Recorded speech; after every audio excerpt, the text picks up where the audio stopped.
Bayangin kamu lagi ngebut 300 km per jam dan di belakangmu Michael Schumacher ngintai setiap celah untuk nyalip. Tapi kamu tetap tenang, fokus, dan kamu menang. Itulah Mika Häkkinen, si Flying Finn, yang bikin legenda F1 seperti Schumacher harus mikir 2 kali. Gimana sih kisah lengkap dari pembalap Finlandia yang satu ini? Yuk kita bongkar bareng sejarah dan perjuangan dari salah satu rival terbesar Michael Schumacher.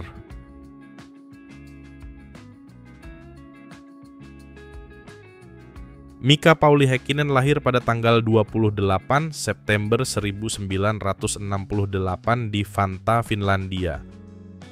Sejak kecil dia udah suka ngebut.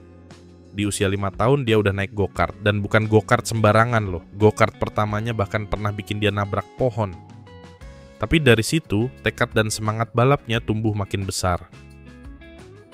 Di tahun 80-an, Mika mulai menguasai berbagai kejuaraan go-kart dan balap junior. Dia juara go-kart Finlandia, lalu pindah ke Formula Ford, terus Formula 3.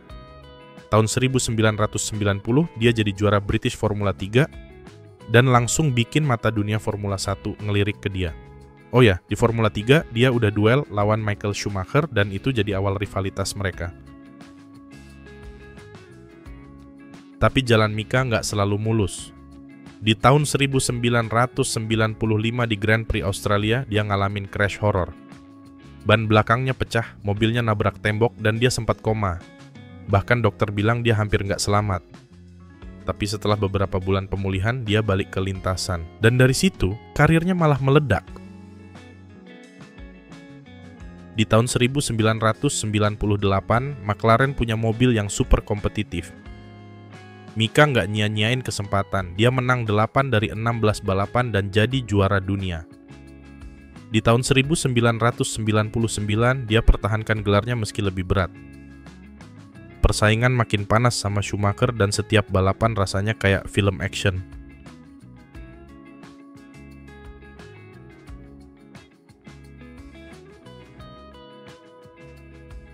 Ini dia bagian paling legendaris, Mika versus Schumacher. 2 gaya yang beda banget. Schumacher agresif dan taktis, sedangkan Mika dengan gaya balap yang tenang dan tajam. Salah satu duel paling epik mereka terjadi di Spa-Francorchamps pada Grand Prix Belgia tahun 2000. Manuver overtake Mika yang melewati Zonta dan Schumacher sekaligus dianggap salah satu overtake terbaik sepanjang masa.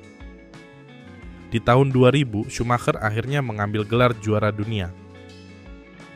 Sementara Mika mulai kehilangan performa di tahun 2001.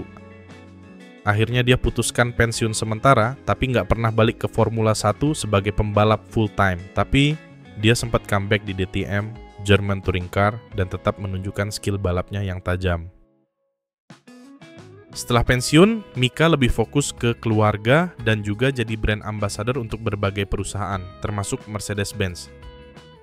Dia juga sempat jadi manajer pembalap dan pengamat balapan. Meski udah nggak di lintasan, pengaruhnya tetap kerasa di dunia Formula 1. Mika dikenal sebagai pembalap yang super tenang, elegan, tapi mematikan di lintasan.